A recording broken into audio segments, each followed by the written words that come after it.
बिस्मिल्लाहिर्रहमानिर्रहीम। अस्सलाम वालेकुम वीवर्स, मैं हूं वसीम अब्बास बुखारी और आप देख रहे हैं Bukhari info cell. Dear viewers, आज हम आप लोगों के लिए घर में जैम बनाने की रेसिपी लाए हैं कि आप घर में बआसानी बाज़ार से भी अच्छी जैम बना सकते हैं। और मज़े की बात यह है कि आप इसे 6 माह तक बआसानी स्टोर कर सकते हैं।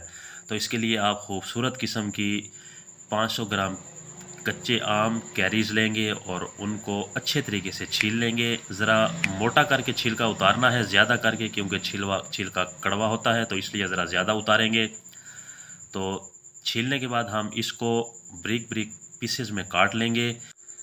जी, कोशिश करना है कि इसको बिल्कुल एक ही शेप में काटना है, क्योंकि एक तो इससे खूबसूरती पैदा होगी, दूसरा हमें लच्छेदार पल्प हासिल होगा जैसा कि हम करना चाहते हैं। दूसरी बात अर्ज़ करता चलूँ कि आज ज़रा गला ख़राब है मौसम की वजह से, आप इस चीज़ को इग्नोर कीजिएगा। देखें, बहुत खूबसूरत तरीके से हमने इसको काट लिया है।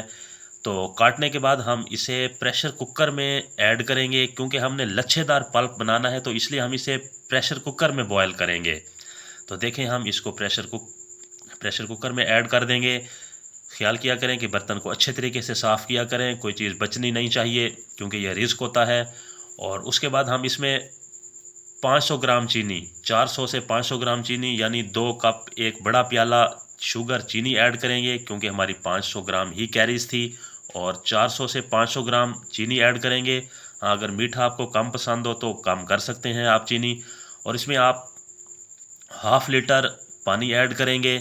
हाफ़ लीटर पानी ऐड करने के बाद आप इसे अच्छे तरीके से मिक्सअप करेंगे।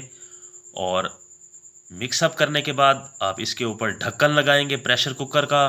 ढक्कन लगाने के बाद आप इसे मीडियम फ्लेम के ऊपर, चूल्हे के ऊपर रख देंगे और ये तकरीबन 10 से 12 मिनट इसको गालना है, ताकि हमारी कैरी बिल्कुल नरम हो जाए। देखें, हमारी कैरीज बिल्कुल गल चुकी हैं, नरम हो चुकी हैं। और हमारा देखें लच्छा भी, उसका टुकड़ा भी साबित पड़ा हुआ है, क्योंकि हमने दानेदार लच्छेदार इसका पल्प निकालना है। उसके बाद हम इसे मोटी छानी पे से छान लें।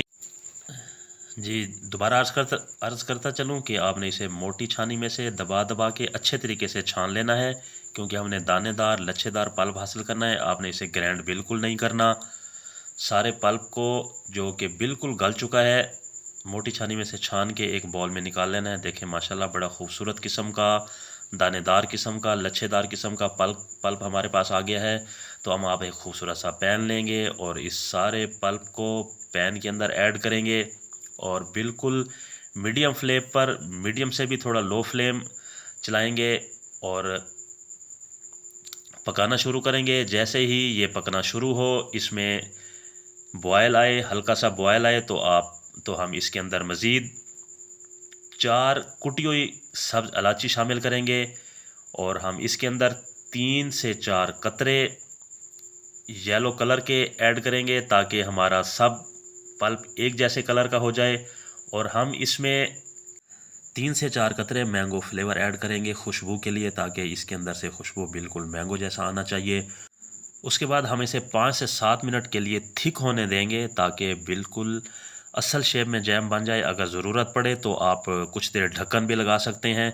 देखें, माशाल्लाह हमने 5 से 7 मिनट इसे थिक होने दिया तो बिल्कुल तैयार हो गया। अब आते हैं फ़ाइनल लुक की तरफ। माशाल्लाह, सुभान अल्लाह, मेरे अल्लाह की शान। देखें किस कदर खूबसूरत लच्छेदार जैम तैयार हुआ है। आप इसे स्टोर भी कर सकते हैं, 6 माह तक आसानी स्टोर कर सकते हैं। बाज़ार से बिल्कुल अच्छा और बिल्कुल खालिस, बिल्कुल A1 किस्म का जैम तैयार है। तो डियर व्यूवर्स, आपसे गुजारिश करता चलूँ कि अगर आप हमारे चैनल पर नए हैं और अभी तक हमारा चैनल सब्सक्राइब नहीं किया, तो आप चैनल को सब्सक्राइब करें, साथ में बेल आइकन प्रेस करें, क्योंकि ये आप लोगों की तरफ से प्यार होता है। अल्लाह हाफिज़।